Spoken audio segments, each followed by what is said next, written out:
Bonsoir à tous, soyez les bienvenus sur Maritima TV. Prenez place pour le journal. Nous sommes le mercredi 21 février et à la une, les enseignants et parents d'élèves mobilisés ce matin à Marseille devant l'inspection académique. Objectif, dire non au projet de la carte scolaire qui prévoit des fermetures de classes de primaire et de maternelle dans le département. On vous en parlait encore hier. Micro tendu à Amélie, enseignante dans le centre-ville de Marseille, à François, parent d'élèves qui a fait le déplacement depuis Saint-Andiol où sont scolarisés ses enfants pour manifester. Et puis à Franck Neff, pour commencer, le secrétaire départemental Force ouvrière 13 revient sur ce qui pose problème dans la politique du DAZN. L'inspecteur académique des Bouches-du-Rhône, écoutez plutôt. Donc 101 fermetures, c'est ce que propose actuellement le DAZN. Il a besoin de fermer des postes pour en ouvrir ailleurs, là où il y a des besoins particuliers, parce qu'il a une dotation de 0 poste. Donc c'est en fait, on déshabille Pierre pour habiller Paul. Et ça nous pose un problème parce que dans toutes les écoles, on a actuellement des difficultés pour intégrer l'ensemble des élèves à besoins particuliers, des élèves qui ont des handicaps lourds. Et ça nous fait des classes de plus en plus surchargées. Et le fait de fermer 101 postes, ça va encore créer beaucoup plus de difficultés pour gérer des classes pour les enseignants. Alors moi je suis enseignante. Et du coup ça résonne, je suis remplaçante, donc je passe sur beaucoup d'écoles dans le 3e arrondissement par exemple. Et ça donne des classes de 27 élèves par exemple en petite et moyenne section. Donc quand les enfants ont 3 et 4 ans qu'ils doivent développer des compétences dans le langage, à 27 humains dans une classe, je ne peux pas faire mon travail correctement. On a reçu des directives nous obligeant à fermer une classe à Saint-Andiol. Donc fermer une classe, ça veut dire créer des nouvelles classes de double niveau, avoir des classes avec plus de 30 élèves dedans. Et ça, c'est juste impossible pour nos enfants. Ce qui est compliqué aujourd'hui, c'est qu'on a l'impression que les décisions sont prises uniquement avec des chiffres, qu'on ne prend pas en compte le fait qu'on est dans une zone géographique rurale où il y a pas mal d'enfants qui sont allophones, où il y a pas mal d'enfants aussi qui ont des AESH, des personnes qui les accompagnent dans les classes. Et on a l'impression que les décisions sont prises sans prendre en compte tous ces paramètres. Bouches-du-Rhône en colère, les écoles en colère, les enfants en colère, les instituts en colère, les directeurs en colère. Des propos recueillis par Bérénice Vazac. Un autre rassemblement est prévu demain. Ça se passera toujours devant l'inspection académique pour exiger des moyens supplémentaires dans les écoles. Toujours à la page sociale, Gabriel Attal a donné une conférence de presse ce matin pour calmer la grogne des agriculteurs. Une prise de parole très attendue, 3 semaines après une forte mobilisation à travers tout le pays et puis surtout 3 jours de l'ouverture du Salon de l'agriculture à Paris. Le Premier ministre est revenu sur les mesures annoncées récemment par le gouvernement. L'occasion de souligner que 99,61% des aides de base de la PAC, comprenez la politique agricole commune, ont déjà été versées aux agriculteurs avec l'objectif de 100% au 15 mars. Dans les grandes lignes, on va retenir les lois Egalim qui vont être renforcées d'ici à l'été. Un indicateur européen servira désormais à mesurer l'usage des pesticides et la France va faciliter la venue des saisonniers étrangers.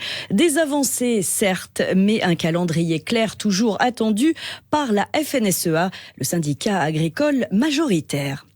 Nouvelle grève de la SNCF dès vendredi et peu d'impact finalement sur le trafic. Les aiguilleurs sont appelés à se mobiliser, vous le savez, pour demander un vrai plan massif d'embauche, une majoration de la prime opérationnelle de circulation et puis des questions d'organisation du travail avec des plannings plus prévisibles.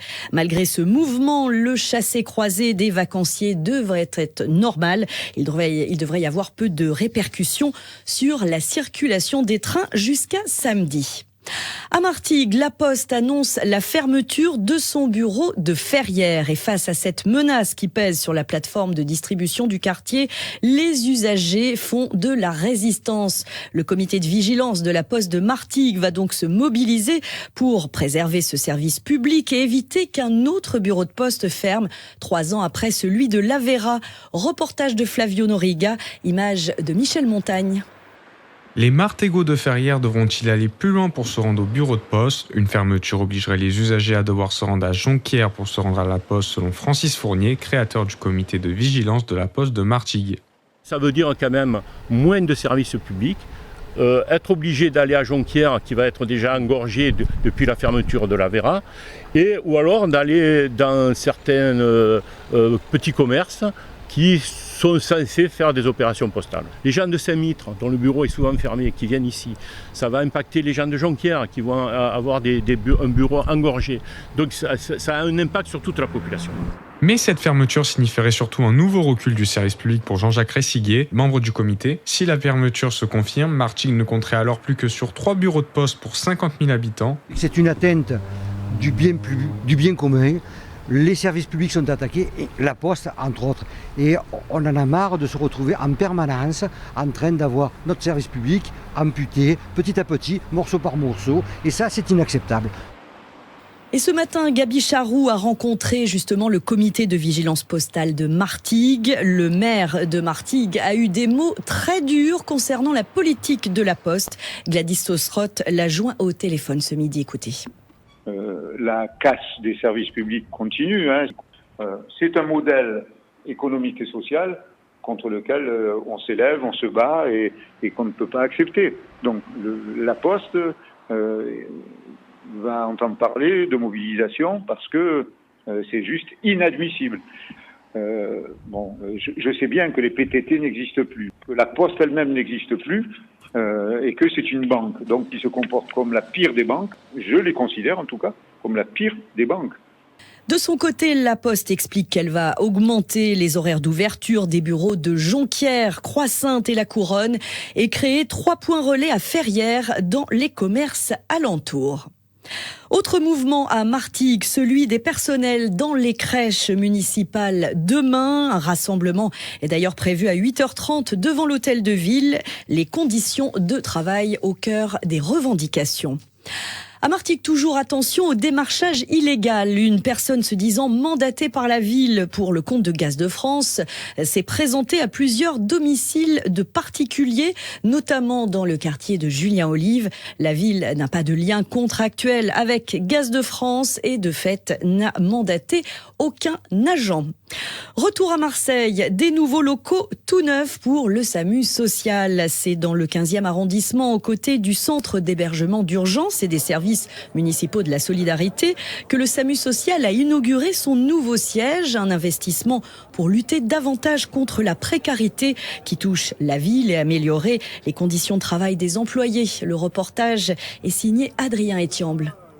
De nouveaux bureaux, plus de place pour stocker les vêtements et les denrées alimentaires. Le SAMU social, seul SAMU social municipal de France, a inauguré ses nouveaux locaux. Un investissement nécessaire pour le maire de Marseille, Benoît Payan. En vérité, ça n'est jamais assez gros. Je suis très inquiet. Le gouvernement a pris la décision de réduire le nombre de places d'hébergement d'urgence. On est en train de récupérer, avec un travail en profondeur avec le préfet, le nombre de places qui se comptent en centaines qu'on a perdues. Il y a trop de gens à la rue. On vit une situation de crise économique, de crise sociale majeure. On vit des phénomènes de migration majeurs et je ne veux pas laisser les gens dans la rue. Et donc, en effet, on investit massivement. Certainement pas trop gros, certainement pas trop grand. Les agents du SAMU social sont aussi ravis de ces nouveaux locaux. Un réfectoire, des salles de repos permettent aux équipes de se retrouver et d'échanger. Aïcha travaille depuis 4 ans comme équipière. On a tout à disposition. Voilà. Ici, on va dire que l'accessibilité, tout est facile. Voilà, tout est simple. À partir du moment où on est bien, on peut avoir que d'excellents résultats. Puisque quand on rentre, on a échangé, on sait qui a besoin de quoi, à quel endroit. Donc ça nous permet, cet échange, de faire un travail vraiment de qualité. Ces nouveaux bureaux du SAMU social ont été construits sur le même site que l'unité d'hébergement d'urgence inaugurée en 2023. L'objectif est de permettre aux équipes de l'action sociale d'être au plus proches des personnes en grande précarité afin de les aider.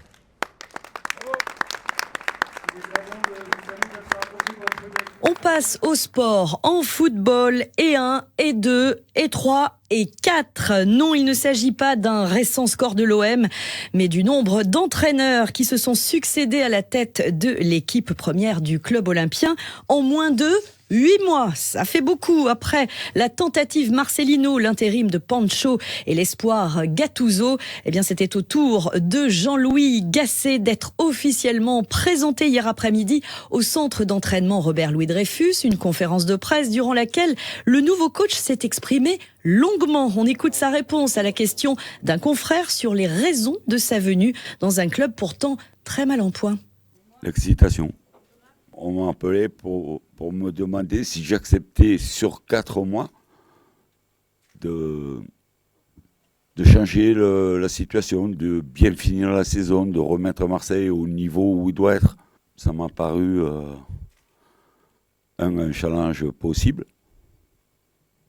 parce que je trouve que l'effectif est de qualité. La seule différence avec mes autres expériences, c'est qu'il n'y a pas de mercato. Donc il faut faire le mercato à l'intérieur du groupe actuel. Ça veut dire qu'il faut travailler sur le psychologique avec des gens pour comprendre pourquoi aujourd'hui ils ne sont pas ou moins performants. Et donc l'excitation est encore plus grande. Donc c'est mental. C'est mental. Et c'est des gens qu'il faut rassurer. J'explique aussi qu'en 72 heures, on peut tout renverser. Que tout est possible dans le football. Tout est possible. On peut relever la situation et on peut faire une bonne fin de saison. Mais pour ça, il faut qu'ils soient avec nous, bien sûr. Et que les joueurs passent le cap. Et que moi, je fasse la bonne équipe. Il en faut des choses. Mais il faut avoir l'espoir de la vie. Voilà ce que je leur demande. Des propos recueillis par Michel Montagne. On continue d'évoquer le nouveau coach à la veille du match retour de Ligue Europa face au Shakhtar au Vélodrome dans le bar des supporters juste après la météo. Du sport toujours, et la nageuse Charlotte Bonnet qui quitte la Team Lucas à Martigues. L'annonce officielle est tombée hier soir après 2 saisons en eau martégale. Elle va s'entraîner en Suisse jusqu'au JO 2024 et rejoindre son mari. Charlotte Bonnet a longuement remercié son désormais ex-coach sur Instagram. Je cite: « Je souhaite remercier Philippe Lucas pour tout ce qu'il m'a apporté. À l'issue des Jeux de Tokyo, il m'a tendu la main et partir avec lui à Martigues a été la meilleure décision que j'ai prise à cette étape de ma carrière. » Un bel hommage. À Salon de Provence, eh bien, on va noter que la ville sera de nouveau capitale des lancers longs. La ville qui va une fois de plus accueillir les championnats de France hivernaux de la discipline. La 6e édition s'ouvrira vendredi au Stade d'Honneur. 4 épreuves au programme, les lancers de marteau, javelot, poids et disque. Plus de 700 athlètes vont concourir pour une médaille, mais aussi pour tenter de valider leur sélection pour les futurs championnats d'Europe au Portugal. Alors évidemment, plusieurs Salonnais vont essayer de briller ce week-end à domicile, comme Claire Escargueil au marteau, s'il vous plaît, en catégorie senior. Nous l'avions interviewée lors des championnats universitaires d'athlétisme en mai dernier. C'était justement à Salon. Vous pouvez retrouver ses propos sur notre site maritima.fr. En résonance à l'entrée au Panthéon aujourd'hui du résistant arménien Misak Manouchian et de son épouse Mélinée, on vous propose un focus sur l'exposition La mauvaise réputation au Mémorial des déportations à Marseille, alors que l'année 2023 a marqué les 80 ans de la rafle du Vieux-Port. Le parcours retrace la période allant de 1940 à 1943 dans la cité phocéenne. Céline Rognard, l'une des commissaires de l'expo, répond à Bérénice Vazac. Alors la question de départ était assez simple, on voulait montrer qu'est-ce qui avait conduit aux événements de 1943 à Marseille, c'est-à-dire la destruction des vieux quartiers et la déportation d'une partie de la population. Mais la réponse à cette question n'est pas simple. Et en fait, ce qu'on voulait montrer, c'est qu'il y a une longue histoire de la mauvaise réputation de Marseille qui a rendu possible cet événement. Qu'est-ce qu'un visiteur peut voir ici ? Alors, il va avoir des images, des photographies qu'on a choisies à la fois pour leur intérêt documentaire, mais aussi pour leur intérêt esthétique. C'est des images qui sont souvent inédites, en noir et blanc. Et surtout, des images et entendre des textes lus par des comédiens avec une musique originale. Notez également que cette exposition est gratuite. Elle est désormais installée de manière durable au Mémorial des déportations de Marseille, donc, et elle sera enrichie d'une installation immersive visuelle et sonore à la fin de l'année. On termine ce journal sous chapiteau. Le cirque de la famille Gontel va prendre possession de la place des Airs à Martigues pendant les vacances dans le cadre du programme Tempo Cirque de la ville. La troupe va organiser des spectacles pour le public, mais surtout des ateliers d'initiation pour les enfants de Martigues avec le concours des maisons de quartier, une manière de transmettre leur passion. C'est ce que nous expliquent Marie et Eddy Gontel. Écoutez-les au micro de Flavio Noriga.